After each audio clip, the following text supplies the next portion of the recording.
I found the most random hidden changes in high caliber like this one here.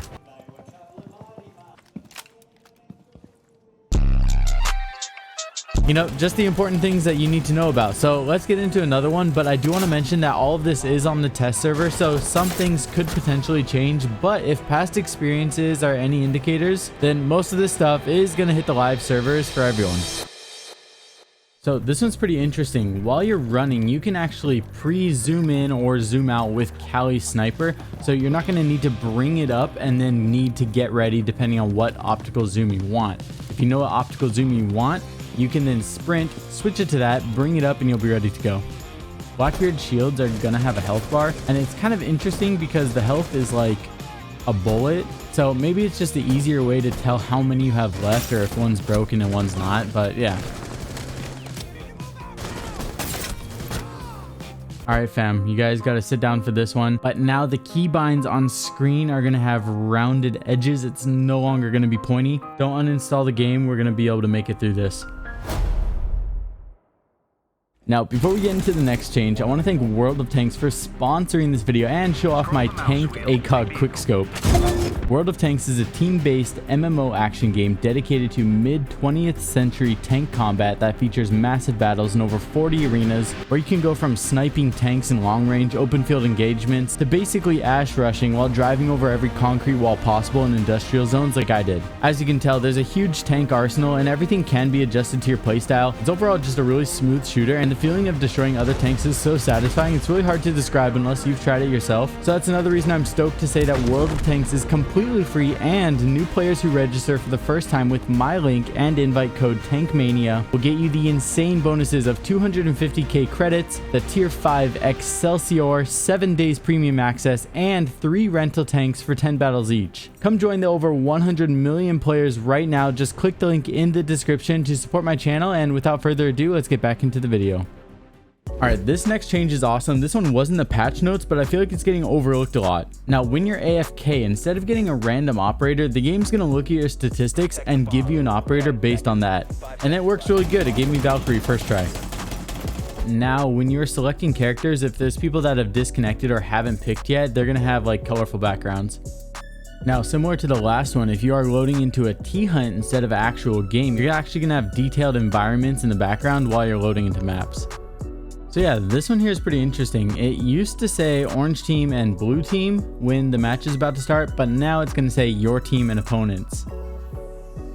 We got some new colors and also maybe a little bit brighter depending on if you win or you lose. So you can see here that I lost, I got the red one, and then when I win, it's actually blue versus what happens right now. If you win, you get like a yellow gold victory.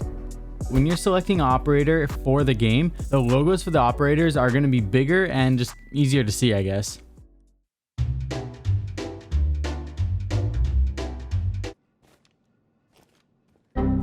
This one overall just really helps with the game feeling smooth. There used to be like a ½ second delay from when you pick your site to when you can pick your operator, but you can see here that now when you select it on the test server, it's pretty much instant. It's like instantly snapping onto it. So it's really nice. Just overall helps with like that crisp feeling of the update. This one here is a super random one. I'll be curious to see if it changes at all. But when you press escape or pause the game that's going on, the screen used to slightly fade, but it doesn't currently do that on the test server. You can see here on the current build that's out right now, there's just a slight fade and then the screen like locks and then you can select your options. More random color changes. Now when you highlight the different areas, it's almost a little bit easier to see which one you're looking at on the map because it's like this turquoise / teal color, and this works across every single map that I tried at least. I want to say the current color is yellow, but yeah, this is what it's going to be. Now, kind of going along with those same lines, once you do vote on a map, there's actually going to be an arrow indicating which one is winning, not necessarily just the one that you voted for. You're definitely going to notice a lot of just overall color changes, whether you're on the main menu, in-game, etc. One of the big ones is just the overall custom game interface. Instead of it being like that black, dark gray with white font, now it's going to be like a white silver with black font. Also, you're going to see a lot of different turquoise / teal colors, like when you highlight the different sites on the map when you're selecting, and also when you're selecting a map in custom games. instead of a bold action and prep phase, now it's not going to be bold, and it's also going to be slightly italicized. I kind of think the old one actually looks a little bit cleaner. It kind of fits in with like that modern look that the overall new HUD goes with. But I don't know, maybe they figured there's too much like bold text on screen already. This is probably one that almost nobody's going to notice anyways. But yeah, looks different. This one's actually really nice and is going to help a lot of new players. So on operators that have gadgets that charge like Wamai and Legion, it's going to display the total amount that you can possibly get. So there's going to be less confusion about, is this going to charge infinitely and have an infinite amount? So overall, just kind of help with new player onboarding. I'm all for that. Maybe next step will be some new tutorials. This one is sick, and just overall cool attention to detail, kind of plays in with the HUD changes again. But we noticed that when you're selecting different gun skins, when you're picking your character, it's actually going to update live, and it's even going to display it on your gun. So if you have a question about what you're using, you're no longer going to have to go in and look at it. Like if you're wearing black ice on the R4C and you go to select it, you're going to know that that's what it is. You're not going to have to go and manually check what skin you're wearing on each gun. This one's interesting, but I guess it makes sense. But when you ADS, your laser is no longer going to disappear. And when you move around, you're actually going to be able to see it kind of wiggle around. When you're not moving around, it kind of reminds me of the old school red dot where the dot is just huge. So maybe it's going to give us another reason to not use laser. I don't know. Maybe some people like it though. All right, so this one is on the patch notes, but it's kind of a big change, and I don't want you to like go and jump in the game and then all of a sudden something just feels off and you're not sure what it is. But they are going to be reducing the ADS speed that you get with the angled grip by 20%. So basically angled grips are getting nerfed. You're not going to be able to ADS as fast as you used to. It's also kind of another nerf to jump outs because you almost need that. I almost always ran angled grip on Valkyrie, but I'm not worried about it at all. Brah fam always finds a way. They completely got rid of the option to switch between fire modes. You're no longer going to be able to choose between burst and single, which is cool. I don't know anybody that ever used that unless it was for a meme on like single fire. I think it was completely unnecessary to have, and yeah, I don't think anybody's going to really be missing that. Going in again with the overall look changes, you're going to see updated character models where the new ones seem a lot more high definition. I know the first two I was wearing different uniforms, but you can really tell on this dock one here. But also Reddit user Magic525 was able to take some really high quality photos. So I'm going to throw a couple of them up here.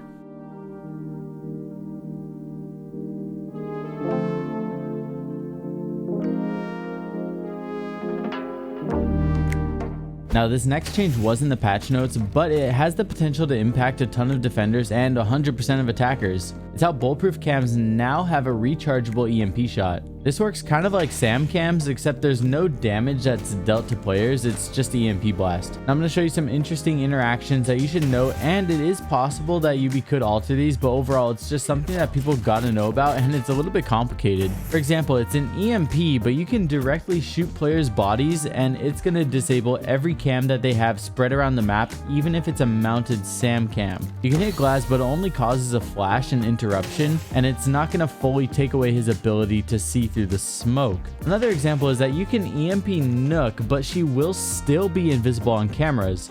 You can also EMP Ying, but it's not going to disable her visor and she won't be blinding herself, but you can EMP yourself as Vigil and ruin your own cloaking device. So yeah, a lot to keep in mind, and it's pretty complicated with all the different interactions depending on what operator you're playing. And it is good to note that Ubisoft could change a couple interactions depending on what operator it is to make it stay a little bit more easy to predict for what's going to happen for new players. But I'm definitely looking forward to finding some cool tricks with this, so sub for future videos.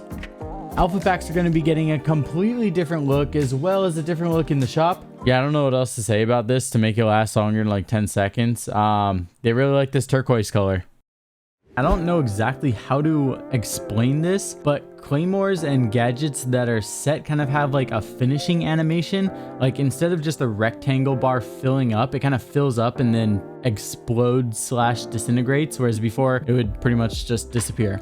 This one's actually a pretty cool detail. So there's actually a new like threat indicator / like damage indicator when you get hit by a thorn gadget. It almost looks like that zoom speed effect if you do any video editing or like adding a PNG to a thumbnail. I tried to duplicate this with impact grenades, C4, and even grenades, and I wasn't able to duplicate that same like damage indicator that you get from a thorn gadget. So it's kind of a cool detail.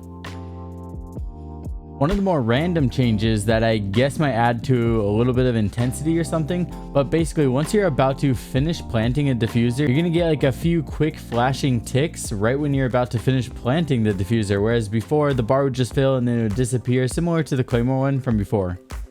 Alright everyone, that's going to wrap it up for this video. Don't forget, 1 like on this video equals 1 TV for our boy Mr. Shark. So please help him out, like this video. I'll see you guys all very soon in the next video. Love you all. Peace.